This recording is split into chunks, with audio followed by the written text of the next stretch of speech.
now we're going to have poets. So our first poet is CMarie Fuhrman.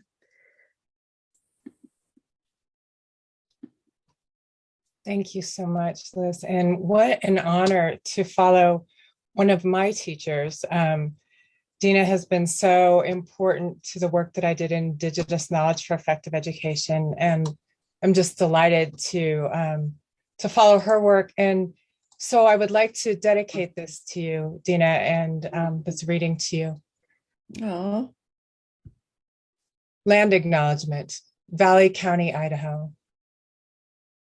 Let us pause for a moment and acknowledge the land on which we live. This is the traditional land of the Nimipu and Tukadika. We should take another moment to acknowledge the ways Indigenous people have been, are being, removed and erased from the land they've stewarded for over 16,000 years. Swiftly, brutally, culturally, fatally. Let us acknowledge that soldiers for the United States killed women and children because they were Native. Let us acknowledge the recentness of this. Let us acknowledge the Native people buried in their land without markers while unnamed settlers rest in fenced graves. Let us acknowledge Indian graves dug up and looted. Let us acknowledge that place names like Squaw Meadows and Dead Indian do not honor ancestors. Let us take a moment and acknowledge that this land was not stolen from the people whose language, culture, and religion was born of it. Let us acknowledge that the people were stolen from this land. The people who celebrate this land with song, dance, ceremony, people who do not commodify and commercialize trees and water or call it resource. Here we pause to acknowledge that the land itself is rarely acknowledged. The land buried beneath asphalt, concrete, floorboards, and foundations. Let us acknowledge that this buried land, which once grew food and medicine, now grows dollar stores and subdivisions. Let us acknowledge the land in the way subdividers do, with the blade of the bulldozer and with names like Forest Trails, Aspen Ridge, River Ranch, with words the way the government recognizes only federally recognized tribes and has taught some natives to recognize others only on paper through blood quantum and CIB instead of commitment to rights and sovereignty. Let us acknowledge land acknowledgements that serve as consolation, another box checked on a list titled due diligences, the way wearing a Black Lives Matter t-shirt acknowledges white wokeness, while the same whites shop at white lives businesses. Acknowledgement as performative allyship. Let us acknowledge that internment camps were prisons.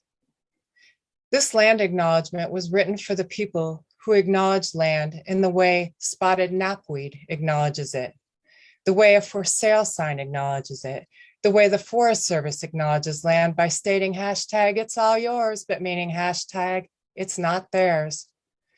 This statement acknowledges the land in the same way the media and FBI acknowledge the over 2,000 missing Native women and girls, by recognizing the one missing white woman for whom hundreds search and whose picture is present on all our screens, the way Native silhouettes are screened on paper to sell cigarettes. This land acknowledgement is inked on the heartwood of a pine that escaped the fires but fell for the mill from a land that cannot help but acknowledge climate crisis and carrying capacities, the grizzly bear fatally removed, and the salmon who can no longer reach their original homelands. This land acknowledgement acknowledges the wolves shot by stockmen and sportsmen to preserve the animals stockmen and sportsmen will thenceforth kill in the name of husbandry and sport. Let us acknowledge how we honor loss with dollars and not grief. Let us make depredation a science and pay officers from the bank of conservation. Let us acknowledge the words used to disassociate kill, killer, killing, killed from the act of execution. This land acknowledges that it has recognized monetary value, recreational value, and aesthetic value. Because it too is living, this land recognizes us by our carbon footprint, our clear cuts, our gold mines, and our greed, This acknowledges that land back means languages back, means medicine back, means ceremony back, means culture back, means reparations, means all people depend on the land. Let us acknowledge that unless action is taken to identify and empower Indigenous peoples, erase inaccurate history from every school curriculum, carry out land-based justice and climate change policy, a land acknowledgement is a perfunctory, alienating, and otherwise hollow gesture. Acknowledgement means acceptance, admittance. Acknowledgement is a dead word, is not a verb, is not a deed, does not mean education. Acknowledgement means too late for an apology. Read me your declaration of change. Detail your plan of procedure. Show me your map to equality. And then, maybe then, I might be convinced that your land acknowledgement isn't merely one more broken treaty. Thank you. Thank you, CMarie. That was an amazing way for us to start the poetry section. Our next poet is Katherine Hagopian Berry. After that, I normally do a land acknowledgement, and I'm not. Let this serve instead.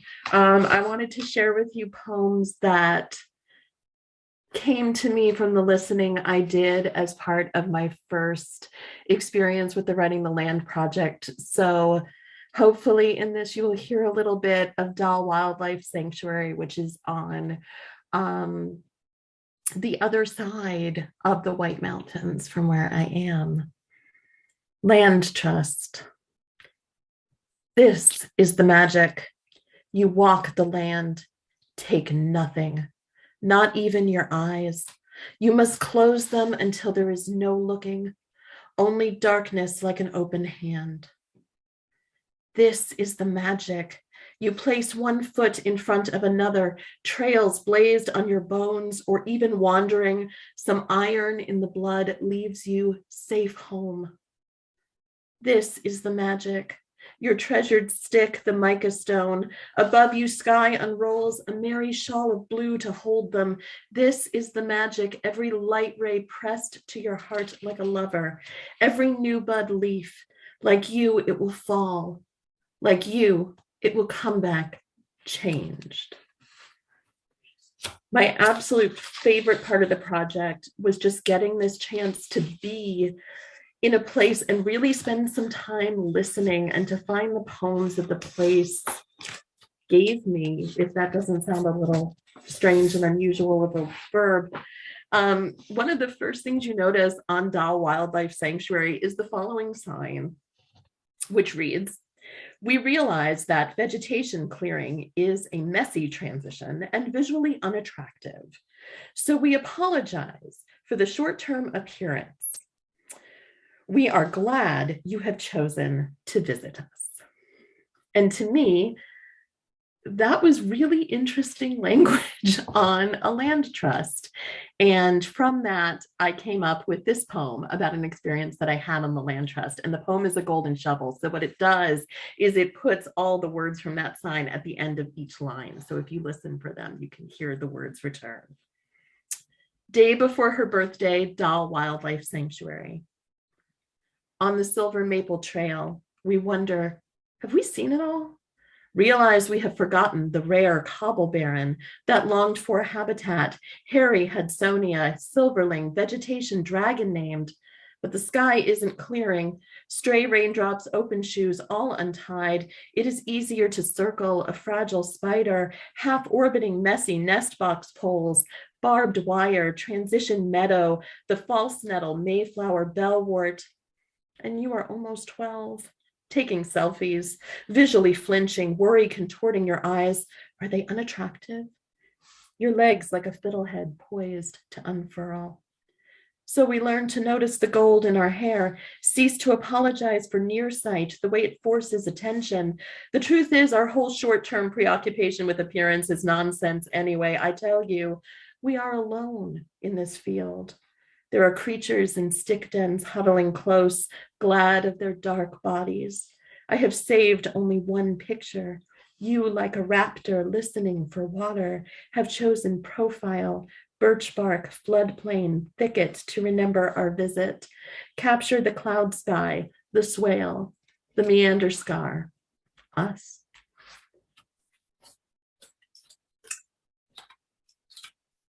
So sometimes when you listen to the land, it does not tell a hopeful and optimistic story. When I returned to Dall Wildlife Sanctuary, part of the sanctuary is on the Saco River, which is the site of really, really, really heinous settler violence against various Indigenous groups in Maine and in New Hampshire. And this is what it had to say. So the Skeleton Dam is, of course, not great. That was imposed upon the Saco River and interferes with the fishery. And that is down at the bottom of Maine. So I sort of lived between where I was at the top of the Saco River, the headwaters in New Hampshire, and the Skeleton Dam is down much further down in southern Maine. And I couldn't quite escape, well, and I wouldn't want to escape that contrast, right, between where a river wants to be and where history has forced it to be. So this is before we reach the Skeleton Dam. Above the curse line in New Hampshire, the Saco is a different river. So mild, kayakers drift their music paddles like white flags across bent knees. On the margin of the Cobble Barren, I can imagine a different beginning. Bark brigantine catch sloops seeking dawn shore, palms over open hearts. Below my feet, the stones in the shallows are all the colors of human hands. Water brushes them one along the other, ever gentling. I wade in. Imagine curses lifting, knives, falls, broken bodies sated, blood enough for blood, even my blonde son. Walking back the trail, caterpillars are melting from every hemlock, pine tree seeking redemption. I imagine some bright genus, reconciliation unfolding like wings. But at the LL Bean, I ask them, brown tail moth, they say, invasive, a menace, flame rash, poison, no mercy. They destroyed everything they touched.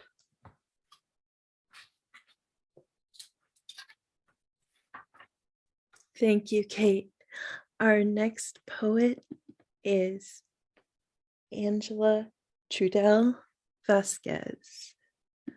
Where did she go? There. Wonderful. You want it? There. I'm going to start with a poem I wrote in my 20s that is as real today as it was then.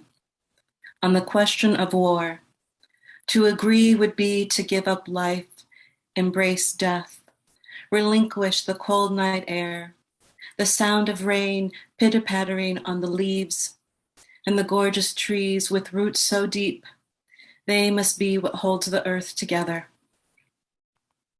This next poem is called In the Discount Lot. It was on Poem a Day in November. In the discount lot, outside the grocery store, laden with the sweat of tanned field workers, we stand, little girls in winter coats. Our hands hold signs, leaflets. Our dark, long hair, waist length, one straight, one curly.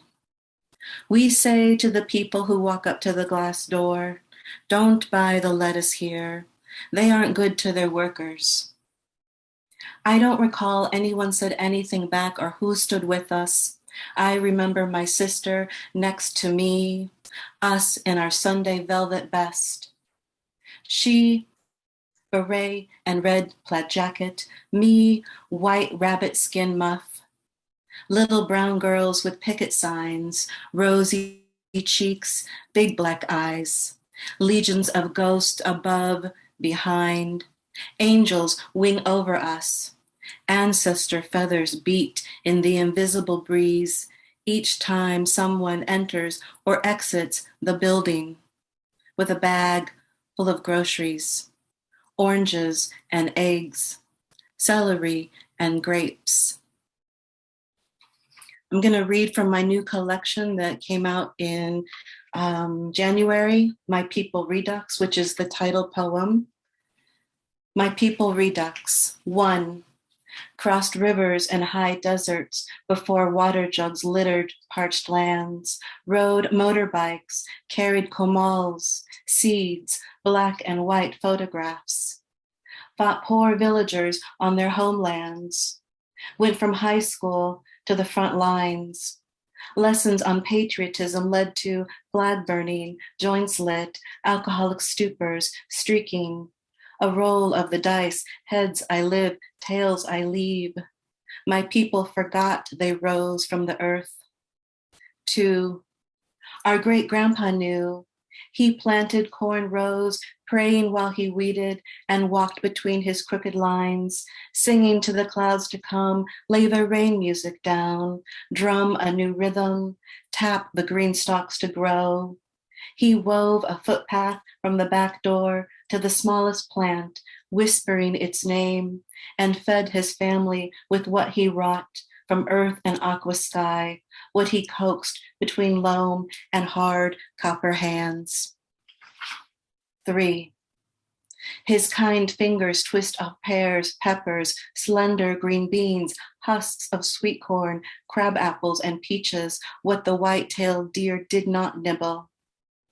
Bees buzz in his hive, lured by the burnt man who croons at dawn, by his wife who brings him pan dulce and black cream in the morning, in her pink house dress and potato sack apron. Leather patched by sun and scarecrow clothes, muscles cling to his bones, never young. Family, a heavy wool blanket, covers his sins in the heat.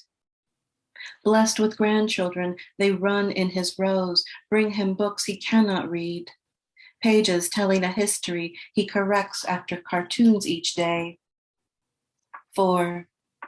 Great-grandchildren search for his buried grave, armed with spades and hoes, so they know where they came from and can find their way back to the original place of green grace, mountain breath, stews cooked with seeds woven into a young girl's black braid, sewn in the hem of her deer dress. I'm going to read a poem from my collection, In Light, Always Light. And before I read the poem, I want to say that I am coming to you from Madison, Wisconsin on Ho-Chunk land. Dark night.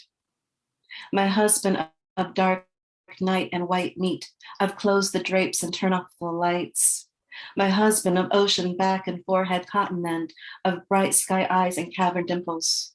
My man of sideways talking, soft shoe grooving, liquid arms, elbows waving, of basketball dreams and close calls, of farm feeds for milking, hay, teats, silos, of brooks that meander, dogs that follow orders, of harvest the grain, feed the cows, water, horses, prairie streams, of peeled woods and sculpted weeds, of roads that cut and spill molasses, of prayers on bar stools, pews for others, of deer hunting and butchering bother, of take the land wrestled from another, of planned extermination and cleansing, of beat the child, spoil the mother, the woman, the house, enslave the men, of sorry, we are doing it again.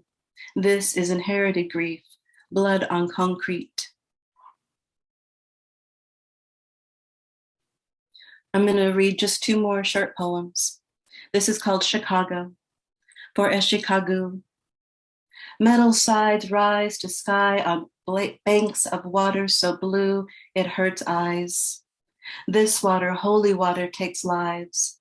Ships lie at bottom, rice paddies forgotten, city named after wild onion, now brick, mortar, steel, and glass planted in underpass survive.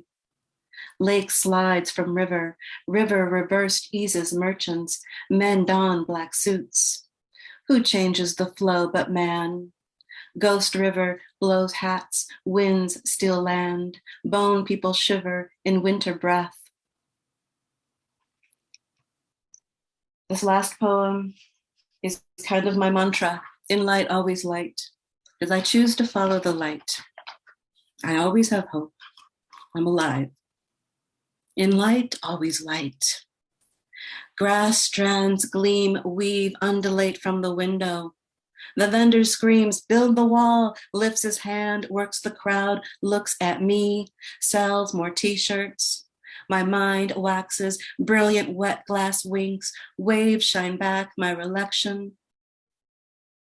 I am dazzled by the sun glinting off my cat's whiskers. He lays on his back, flank splayed by the deck, half shade, half light. First graders play football on marigold carpet in our shared backyard. The smile on their faces when they catch it warms us, childless apartment dwellers behind glass walls. The poet reads a book of poems and walks to the park to think. She does not know what she is going to do, hike the sled hill or swing on the swing. If no children are present, she will swing until her stomach says no, then descend from her height among the treetops and head home. She circles the preserve, full of earth thoughts, falling leaf music, crashing, crushing sounds, and auburn smells float up from her footsteps. She thinks. We spin on Earth's axis, half blinks of history. Thank you. Thank you, Angela. Our next reader is Maiah Merino.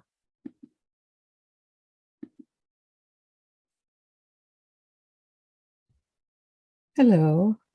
I come from Seattle, Washington, which is the home of the Duwamish people who are yet not recognized as a tribe. And it is the place of, I see it as the Coast Salish Highway, where peoples used to come and fish and trade here.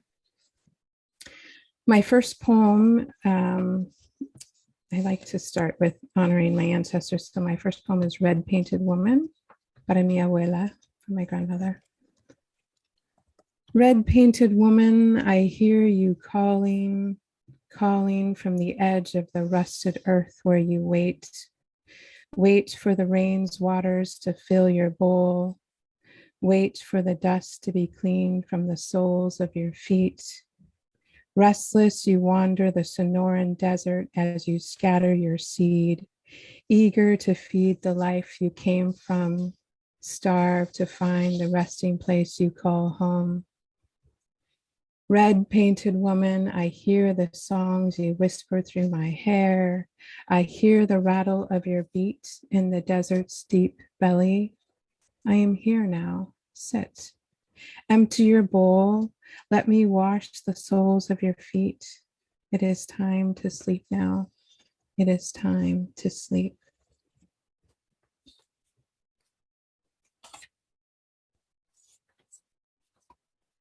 This next poem is called La Ofrenda, the Offering, para mi tía, for my auntie.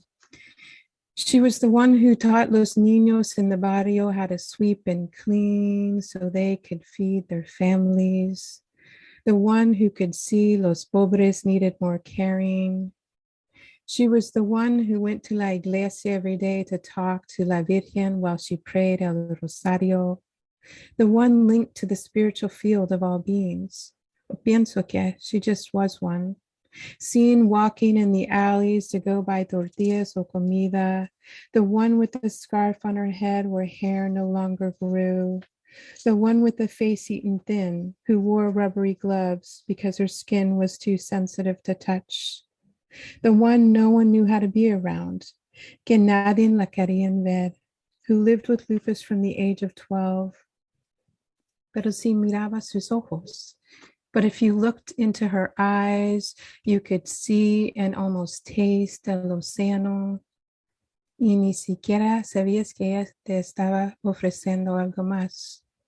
And you didn't even know she was offering you something more.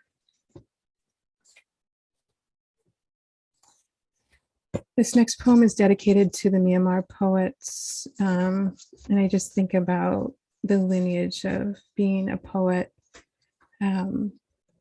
in those who were taken and their lives were taken because of being poets. So the opening quote is from a poet named Ket T. You try so hard to bury us underground because you don't know that we are the seeds. The title is Ashes.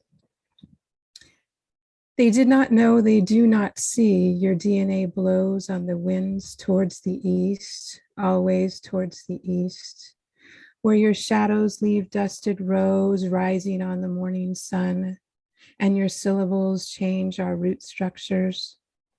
They did not know, they do not see your whispers caressing the petals of my sunflowers while creating hybrid roses among the stones. Will we ever admit or surrender to the disease of terror and plunder, who's long known our names, whose ancestors' letters sit next to our own? Tilling, tilling, our soils prepared. Let the volunteers arrive. We are all volunteers here for a season and a time.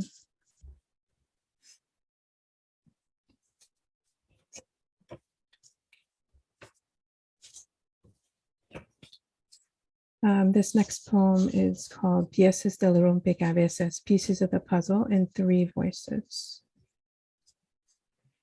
Voz uno. I left my country during wartime, was granted asylum, not doing anything illegal, no returning home though. I'm Salvadoran, Cuban, Nicaraguan, Paraguayan, still treated like a criminal. A PhD from my country means nothing here. This country's premier, as if a 2nd grade education. I lost homes, cars, status, and respect. We can hardly find work, all living in an apartment. What will it take to figure out this puzzle, to stay out of trouble? What will it take? Finish school, hijo. Graduate top of your class in this new estilo. Become a doctor. Buy a house so we can all be free too. Los dos. Mom left when I was 3, 12 years later, they brought me to the US. What's it gonna take for her to hear? What's it gonna take for her to see? She's a mom, but not mine. I'll try to graduate, stay out of gang life. College doesn't feel right. What's it gonna take for her to hear? What's it gonna take for her to see? I'm just trying to find me, feel right inside. My boys are all inside. I have to decide to walk right, or she'll see me dead on the streets, money in my pocket. Dying doesn't scare me as much as not pleasing her, like not walking down the aisle, getting my diploma with a cheesy smile, looking ahead to the dream. I'm just trying not to scream, just trying to fly right. Voz 3. Vine sola con un coyote que me violó, le pagué, pero pensó que poseía mi cuerpo tan bien como los otros. I came alone crossing with a coyote who raped me. I had paid him, but he thought he owned my body too, like the others. Quería dejar atrás la violencia de mi país, de las pandillas que asesinaron a mi familia. I wanted to leave behind the violence of my country, of the gangs who assassinated my family. Dejé todo lo que conocía atrás, un marido que me golpeaba a diario, mis parientes que vieron, mis hermosos hijos. Pero todavía puedo limpiar sus casas. I left everything I knew behind, a husband who beat me daily and relatives who watched, my beautiful children, but I can still clean your houses. Puedo hacer una vida mejor. Puedo hacerlo con el favor de Dios. I can make a better life. I can do so with the blessing of God. So is there time for me to do one more short poem? Yes. Okay. This last one is kind of my feeling of the day is we are all connected in this communal grief that we are living in, and we get to decide how we hold that and who we hold in all of it. So this is called Entangled. I wonder when the leaf carries the dewdrop's weight, if there is a togetherness about them, or if the weight becomes like a stone in the shoe, something to get used to, just as we, entangled in one another's grief these days, cannot carry it alone. Are we more like the leaf or more like the stone? Thank you. Thank you, Maiah. Our next reader is Alice B. Fogel. Hi, thank you so much for including me. This is just really a wonderful thing. I'm going to read 2 or 3 poems from a new project that I'm dedicating myself to, which is to learn about specific plants and animals, rocks and weather formations, water and other forces of life that we get to live here on this planet with, and the crisis that we have put them and ourselves in. So the first one is about, I learned about some kinds of spiders that actually tune their webs, the strands of their webs, so they can tell where and what is landing on them. The frequencies of spider silk. Stand still in the woods to silence the sliding of small stones and time-slimmed leaves. And if for a moment there is no breeze to shuffle branches and no jet slices overhead and no saw or compressor runs in the distance and no stream sluices over rocks and not a single deer pulls up grass, no mice or voles slink under the decay and scruff of the forest, and if no shale shifts or scree slips down a slope, then, if you listen, you might hear the tappings of the spider's sensors on a strand of her web, limbs of her own body, and the signal it sends. How long, how far, how framed and spiraled, these compose the frequencies, the tones and rhythms bound to how dry the duff of the ground, how thick and sticky the plucked silk, how far and reaching and tightly strung its every vibration over air to shape this ring of anchor, of capture, this hum of hub and scrape.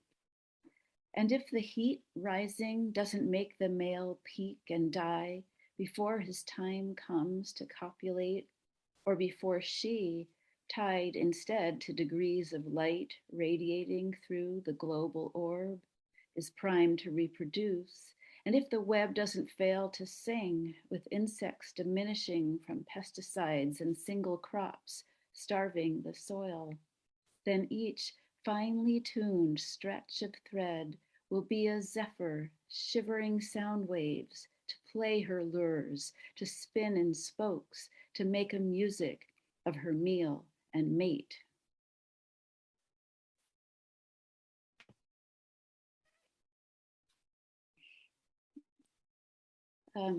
This one is about beauty. And there's a quote, "Beauty is the vocation of the world," which comes from William Bryant Logan, who wrote this absolutely passionate spiritual book about the science of dirt. I really recommend it. It's called Dirt. It's a fantastic book on beauty.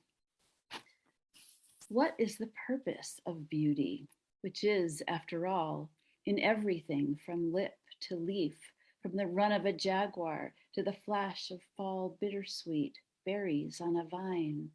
Maybe you think only we are so evolved to ask, but beauty flames everywhere we look or don't even think to look.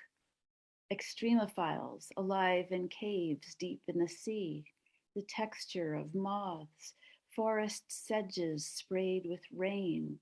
Is there beauty and our seeing it all by accident, by chance, by change that echoes down millennia across continent and range, from wonder at the tender to surprise by the strange.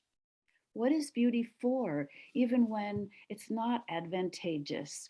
The lift of lichen off stone, the ribbons of the squid, flashes of phosphorescence on waves.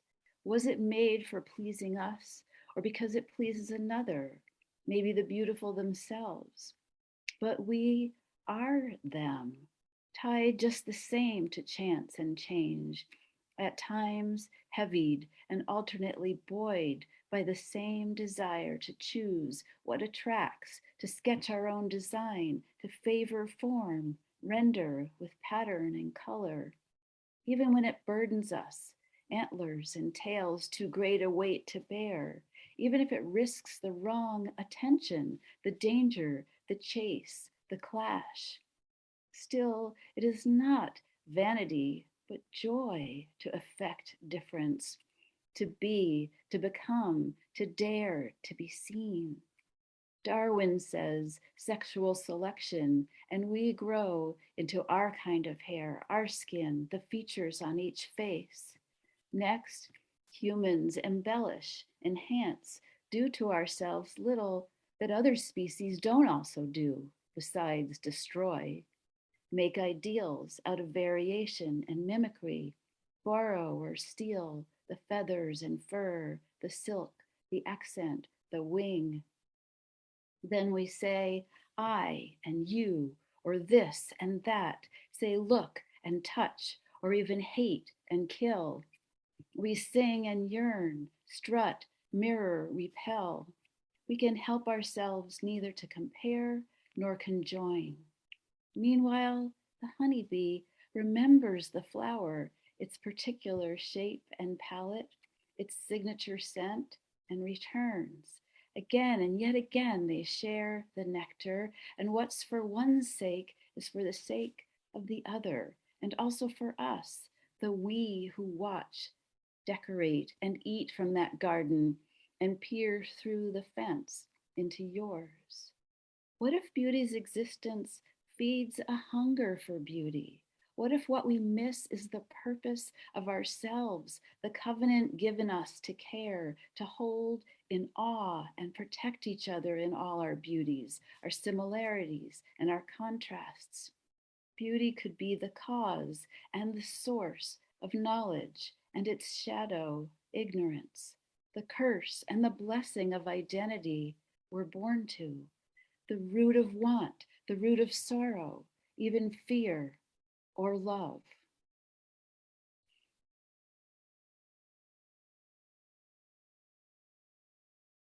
I'll just read one more shorter one. This one is about a kind of lily that grows in the highlands of China. It's called the Fritillaria delavayi. And there's a quote from Jiddu Krishnamurti. A lily never pretends, and its beauty is that it is what it is. There's also the classic quote from the Bible of, the lily that never toils. I kind of borrow a few bits from that too. So if we think about a lily never pretends, and its beauty is that it is what it is, here's my poem response. So what told to the plant its decision finally to change? Had it been pleased with its old golden green? Its petaled bell tilts downward, observes the pebbled ground. Rust, dusk-tinted dun, a reflective charcoal gray, all shades of shale and shallow mountain soil it tucks itself between. It took 5 years to open its first bloom, and that will be the only one this year. On its slopes, it cups the sounds of sharp rocks that shift and click under the steps of hunters who cut away the root, the dirt, the stem, and the flower. They dry the bulb, scaly and conchoidal, in the cool sun of an autumn day. It costs so little to collect and gets a good price, this medicine that soothes a cough and moistens lungs, chills a fever, and calms a human inflammation. Like animals who disrupt their coloration, who mimic for safety what's of no interest, like plants who dust themselves in sand, disguise, or falsify their edges to hide, creatures who paint on their surfaces illusions of depth and shadow. So, the better to survive, the lily distills pigments, spins its gold to brown and dull, masquerades as stone. In its own defense, the lily toils to surrender its natural color, turns against beauty toward a pretense that it isn't a lily, chooses what to lose to fool the hands that want it, so it might grow a little longer in the alpine harbor rubble, unnoticed, unknown, without glory, still alive to what it is. Thank you. Thank you, Alice. Our next reader is Roger West.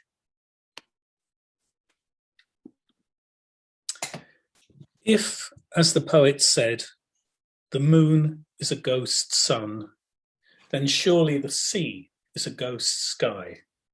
A man is a ghost woman. The white pebbles on the shore are ghost clouds. The darting swallow, the ghost heart of a lover.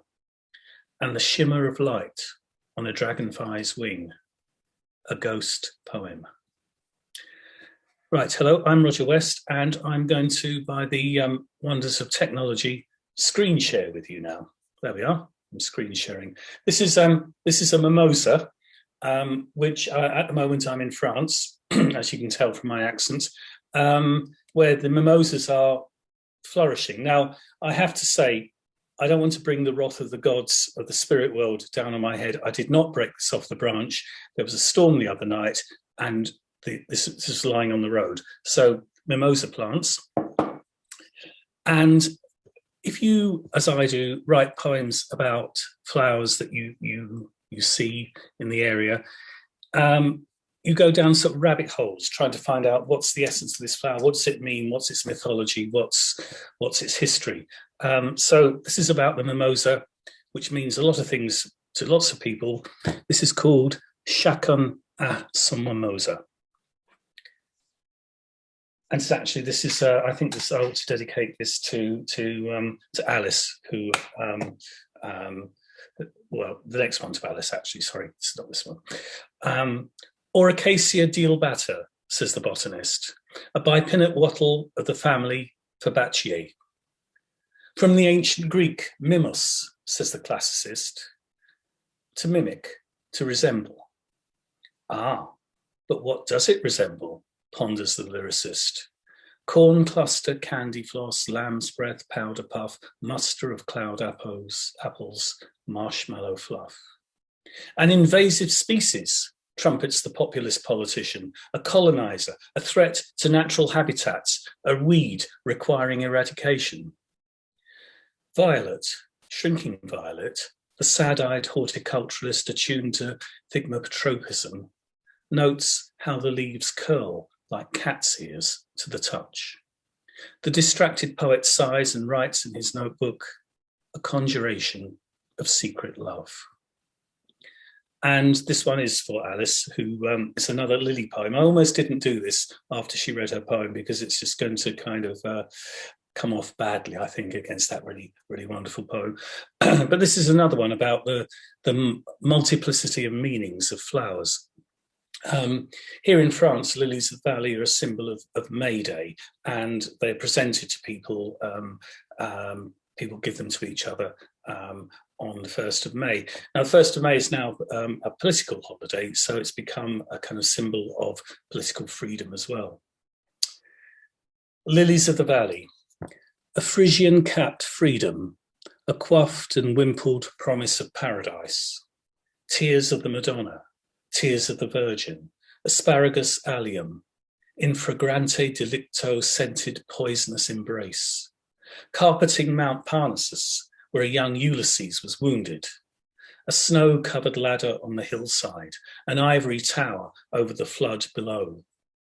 Apollo appears in the poems of Apollinaire, the 8th rung of Jacob's ladder, the 8th month of the Jacobin calendar, lily of the valley of the shadow of death, healers with mob caps bobbing. It's no wonder they bow their heads under all the weight of that deafening symbolism. They just want to be bearers of happiness, that's all. And this is a kind of homage to one of the UK's greatest nature poets, John Clare, who wrote at the beginning of the 19th century. John Clare wrote a whole cycle of poems called A Shepherd's Calendar, which is one for each month of the year. Well, I was going to say I've tried to go better than John Clare, but you can't do that. But what I've tried to do is write a poem, one poem, which has a line for each month of the year. So it's kind of like John Clare for less attentive times. It's called Recycled Love. Through will-o'-the-wisp, crackle-lipped kisses, through hoar-frosted heart-sore for undefined times, through willowing, billowing winter sleep tears, through silver slate bark on dew-dripping trees, through burgeoning, budding and soap-scudding skies, through unfallowed fields nodding in unison, through cricket and swift in darting profusion, through sun-dinted diamond night, drowsy dog days, through lilting, lamenting portents of change, through mustard and russet, plum drop and fig fall, through scuttle and rustle, through scampering dark, through sleet and mist and fleet-footed rain, through will-o'-the-wisp, crackle-lipped kisses. And a couple of poems now, which are, I was going to say, part of a cycle of poems that I've been writing, and a couple of people have talked about that, about our connection with the earth. And here in France is the concept of terroir, which is not just about a horizontal image of the land you're on; it's about a vertical. As the poet John, what's his name, said, lives dug deep. And so these are two poems in a sequence of poems about the concept of terroir. And I say two poems in the sequence, actually, I have to admit they're the only poems in the sequence so far. The first one is called Sécheresse, and the second one is called Pas de Calais. And I'm doing this because I am thinking about, I've just draped these mimosas in the colour of the Ukrainian flag, thinking about what's happening in Ukraine. The second one of this trilogy has some sort of pertinence. Sécheresse is the first one. Early April, barely budded trees stretched down the scorched streets. Powdered blood and bone meal in the fields. The dark red disordered rush of poppies runs dry. Dried blood into dried mud. Late August, leaves crumpled and curled like parchment on parched pavements. They waft through the windows we keep open to trick the heat into running through and away. The dust and rust of the colours of the land sucked up into bushes and trees, celery, radish, asparagus, strawberry, then broad bean and pea, and already the pears and the plums. Market stall produce gallops past, like Mercury sprinters, like relay runners, briefly abreast and then gone.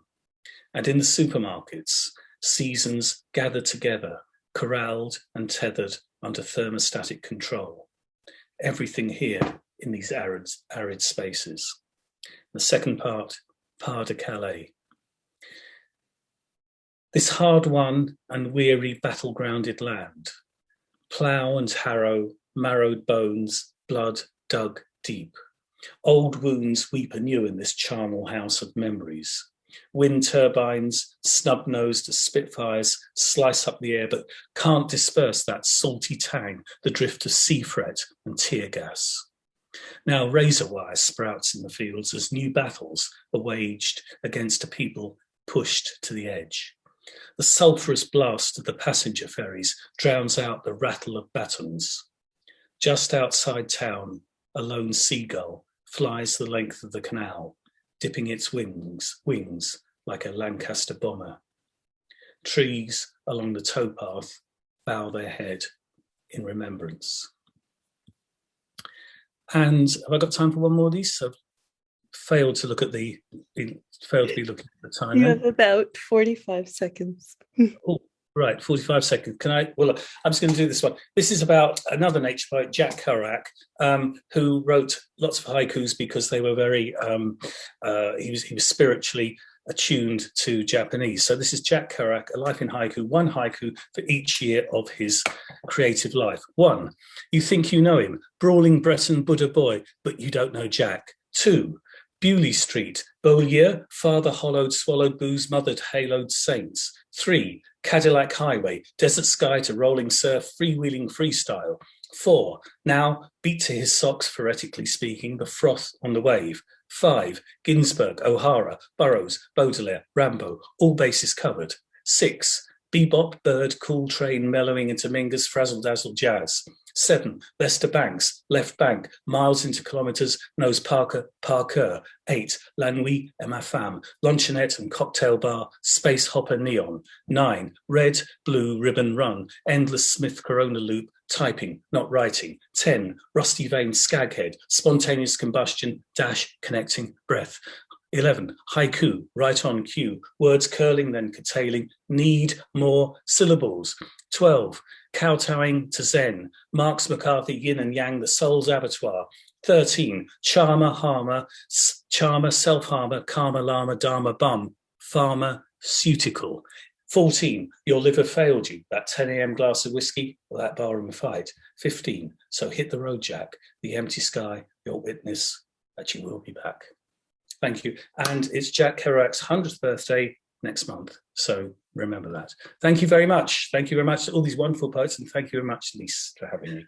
Thank you, Roger. Our last poet is Rescue Poetix.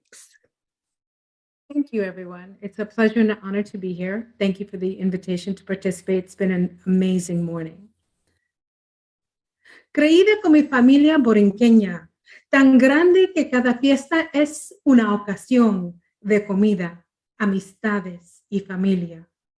Big gatherings of generations and generations that reach back to the motherland, with the traditions of standard foods for every day, aguacate, tostones, arroz, carne.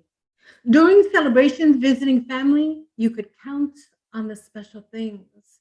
When abuelita brought out the huge caldero to make a massive pot of arroz con gandules.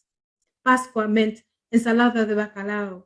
Spring goodness of root vegetables, onions, eggs, and salted codfish. Caliente o frío, worth every comfort food spoonful. Other occasions, bautizos, Nochebuena, New Year's Eve, Día de los Reyes, brought the truly great things. Arroz con dulce, pernil, arroz con gandules, más y más arroz con gandules, flan, oh, and my favorite, pasteles. Making pasteles was a family affair long into the night, a production line of aromas and textures, a marathon of papel and twine. Stacked stations of unrelated things became the steps to a family experience. Hours and hours after the slow roasted pork fell apart, boiled, seasoned mashed vegetables to make the masa. Anaro seeds turned to achotina for its rich telling color. Olives green, fingertips blackened and orange by the labor of love. Those once unique bits turned into stacks of structured goodness, dozens and dozens ready for the freezer because you couldn't just make one or two. Oh no. This effort meant commitment, dedication, and drive until at least one of the big passed down dented well-worn calderos with its own story and its own history is scraped to the very bottom, signaling the chance to sample the family food goodness, cutting the twine pulled out of the hot water, flipped out onto a plate, fingertips stinging, no pause until it's done, topped and covered with picante, ketchup, or nothing at all, to dig into it with laughter and the appetite for family connection. Thank you. That piece was here I am dating myself here, right? So that piece is the 2021 NAMI, New Jersey, Dana Axelrod Creative Cafe Poetry winner. It came fourth place. So this next piece is called Sands of Africa. There is the bittersweetness in her essence, life and death grains, slipped through fingers of the young, yet she remains strong. The balance when shift to move her to shapes that otherwise wouldn't exist. She moans under the moon, laughs at the light, changes from dusk till dawn, sunrise.